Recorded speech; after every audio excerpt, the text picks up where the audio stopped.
Hello, this is Dr. Sturm. Thank you for joining us for the CE lecture. We're going to be discussing a couple different topics and we're going to be tying them together. Opt-out and alternative lens sourcing. I do want to say up front, if you're in one of the states that have not yet passed opt-out legislation, I do encourage you to continue to go through the lecture. There'll be quite a bit of information that I think will still be beneficial. And keep in mind, there's a lot of states that are working on this in their states to get this passed, and it may not be long before you're able to take advantage of this. So it's better to have a good understanding so you can hit the ground running when your state has done what they needed to do. Let's jump in. My disclosures, I am a optometrist practicing in Texas. Texas is an opt-out state, so I do have a lot of experience with opting out and how it works. I specifically use these techniques and have helped hundreds probably utilize opt-out and alternative lens sourcing for significant improvements in their business. So I do have some personal experience, and so this isn't just theory. This isn't what if. I've got some experience, and I'm just passing that information on to you guys. I'm also the owner of Pivotal Group. So tired of deals like these? I sure am, and this is, I guess, how it feels anymore with vision plans continually. I feel like attacking optometry. I look at this, that's probably what people feel like when my grandpa shakes their hand at church. If you've ever shaken a farmer's hand, that's what it feels like. But let's go ahead and jump into opted out. Let's what is it, right? There seems to be some confusion, so I'm gonna talk about it. I'm gonna break it down, and hopefully by the end of this lecture, you'll be comfortable with it. And if you are somebody that's able to do so, I hope you guys put the effort into doing it and taking advantage of it. So what is it? It's this is my definition, of course, but it's a contractual change with the VCP that really forces them to let you source your frames and lenses wherever you'd like. You're not stuck going through their vision plan network lab, right? And so keep in mind, legislation has been passed that forces them to do so. They're not doing this from the out of the kindness of their heart by any means. But I did put contractual because that's important. We're going to hit that in just a second. New contract. So it's the very first bullet point on my next slide here. The plan currently in place, the contract currently that you have is defaulted to require you to use their lab, right? To opt out, it does require you to request a contract change and have an executed contract that states you're able to do so. So just because your state has legislation that says you can order wherever you'd like, you'll still need to go through the process of changing that contract with that vision plan. Each vision plan deals with that process differently, but I will tell you it's not an easy process. Don't expect a step-by-step how-to from them. Don't expect a lot of help if you get them on the phone and ask them how to do it. That's something that you'll have to figure out. I've helped well over 100 offices opt out that had previously been told no. And so it is obtainable. Just kind of figure out how to get it done. Provider status. What happens when you opt out, right? You are still a provider. You're still in network. You're still listed on the website. Nothing changes. There's some misconceptions. There's some myths out there that some people think they're going to be, lose their provider status or they're going to be removed from the website. None of that is true. So keep in mind that all is the same. Nothing changes. Opt-out is not the same as out of network.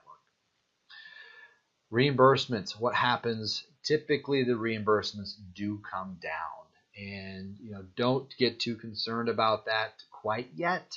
The goal is to, of course, make that up and then some by lowering our cost of goods. So just do keep in mind, yes, those reimbursements do change. Usually not on the professional side. Almost always the professional fees are not changed. I know one vision plan that does change your exam reimbursement. The rest of them don't. But almost all of the reimbursements changes are done from the optical sales side. Chargebacks. Sometimes they go away. Sometimes some of them remain. each plan is a little bit different. So you'll have to be aware of how those work. And my goal for you is to be able to do the math yourself by the time we're done with this lecture. So you'll just have to add in those chargebacks based on the fee schedules that they send you when you look for more information about what happens when you opt out. So chargebacks sometimes remain, sometimes go away. What happens with the patient? The patient pays the same exact copay. There's no change in their out-of-pocket costs. So they're going to swipe that credit card for the exact same amount, whether you're opted out or opted in. So the patient doesn't see a difference. They do not know, nor do they care if you're opted out. It's at the level after the sale is completed is where things change. So the general profitability concept is that if reimbursements come down and maybe some chargebacks remain, well, if I can get my cost of goods to cover that and then some, now I can possibly make a little bit more money while also gaining freedom of not having to be stuck in that vision plan lab network, right? So it depends on kind of what your goal is, right? Is it gain freedom? Is it to make more money? Is it both? We'll talk about that in a bit as well. So myths and misconceptions, there's a lot of them out there, and I think it prevents a lot of doctors that do have the ability to opt out, that feel, you know what, I can't afford to lose all these patients. I'm just going to leave it alone. I don't want to rock the boat. You cannot get kicked off the panel. This is legislation that has been passed that says they have to give you an option to source your lenses and frames elsewhere. And if they start kicking people off the panel that took advantage of that, I think that there might be some legality issues there. But I have not heard of anybody get kicked off the panel. That's just kind of one of those. Maybe it's a scare tactic. Maybe a rep told them. Who knows? I'm not really sure where that's coming from, but that's not going to happen. Insurance website listing. You're not going to be removed from the provider website. You're still going to be listed. You're still a provider. So that's not going to happen. You're not going to lose patients because of it. Confusion without a network. I think this is probably the main culprit for most of these myths. I think a lot of people get the out-of-network confused with opted out. And that's where they think they're gonna lose patients. The patient's gonna pay more. There's all these bad things that are gonna happen, and the business owners say, well, I can't afford to lose money, so I'm not gonna opt out. Well, that's not the case. You'll see that opting out is not gonna make you lose money. You should be able, done right, you should be able to be more profitable and gain more control of your business. The IOF program. The IOF program is not opted out. It is a restrictive single vision only in-house aging program. Opted out is different, right? Opted out pretty much makes IOF program obsolete. So the IOF program is not opted out. We do talk to a lot of offices that say, well, I'm opted out already. Come to find out, no, they weren't. They were actually just in the IOF program. That happens a lot. I'm not sure where that confusion is coming from, but my thought is I think maybe they're requesting opt-out and they're just being thrown into IOF, and then they believe that's what the opt-out entails. So keep that in mind. If you're not sure if you're in the IOF program or if you're opted out, look at your contract. If you're not sure looking at your contract, send it to me. I'll look at it for you. There's specific wording that has to be stated, and typically there's a different fee schedule that is tagged to that new contract as well. So if you're not sure, just send me your contract. I'll look at it for you. The patient's out-of-pocket cost. I've already said this. It does not change. The patient's not going to pay more. Do not be stressed about that factor. I'll lose patients. Nope, I think that's always a concern, but I think that ties back to the confusion with out-of-network. People think, well, I'm not going to see less patients, but maybe I'll make more money, but I don't really know. That's not going to be the case. You're going to see the exact same number of patients opted in as opted out. Last thing there, I cannot get opted out. A lot of offices have tried. They've failed multiple times. They don't know what's going on. Like I said, don't expect a roadmap from the vision plan on how to do it, but I will tell you, if you're in one of those states that you can opt out, you can opt out. You're not an exception. So you'll need to figure out what went wrong, but that process can happen. I've opted out probably well over 100 offices at this point. I've not been denied a single time. So when done correctly, when the correct paperwork is filled out in the correct way, yes, you can be opted out if you're in one of those states. And here's the states. There's 14 of them now. Ohio is one of the recent adds. As of the date of this video, Ohio just passed that, but it's not yet active. So those of you in Ohio, you've got to wait until I think sometime in March when that law is actually effective. There's a little bit of delay between the approval and the effective date of that law. So don't just go ordering whatever you want, whenever you want from those vision plan patients. If you're in a restrictive vision plan, you have to wait until that is active. Then you'll have to request the contract change. Then you'll have to sign and execute the contract and make sure you have the executed contract in your hands before you go and go crazy. Keep that in mind. Don't get ahead of yourself. Make sure that you do have the executed contract in your hands first. The old ball and chain, I think a pretty appropriate picture for this one.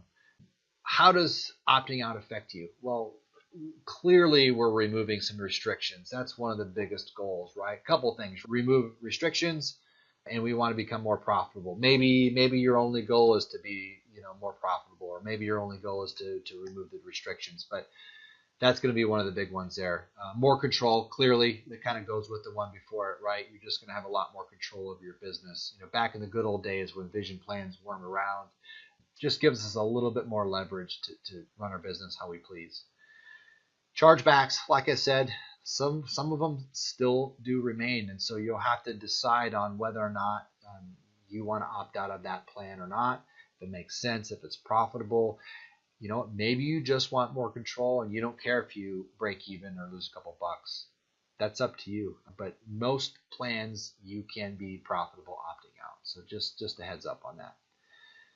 Potential lowering cost of goods if you decide to change the sourcing of your lenses. We're going to talk about that a little bit later in the slides. But by lowering your cost of goods, you can be much more profitable with some of these plans. So like I said, the reimbursements are lowered, maybe the chargebacks remain, but if your cost of goods go down dramatically, then you're still a net positive difference, which means more profit in your pocket.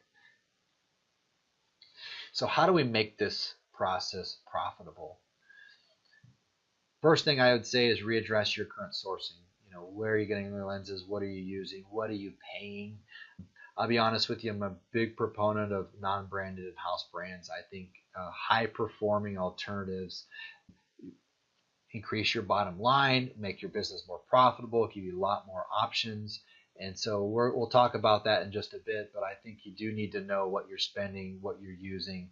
And if you want to be profitable, I put required there, you really have to address it and you have to make some changes. So smart cost of goods management. So knowing your numbers, what are you using, how are you using. I know a lot of offices that have no idea where their price sheets even are. They've got a brand, they love it, they just order what they want, but they don't even know what they're spending on this stuff. So, if you're spending $250 for a level 5 progressive with premium AR, in my mind, I'd like to spend around $50-$60 for something like that. And so the cost, the profitability difference is astounding. So I want to make sure that you guys understand, you've got to manage your cost of goods if you want this to be profitable. Know your numbers. A lot of businesses don't.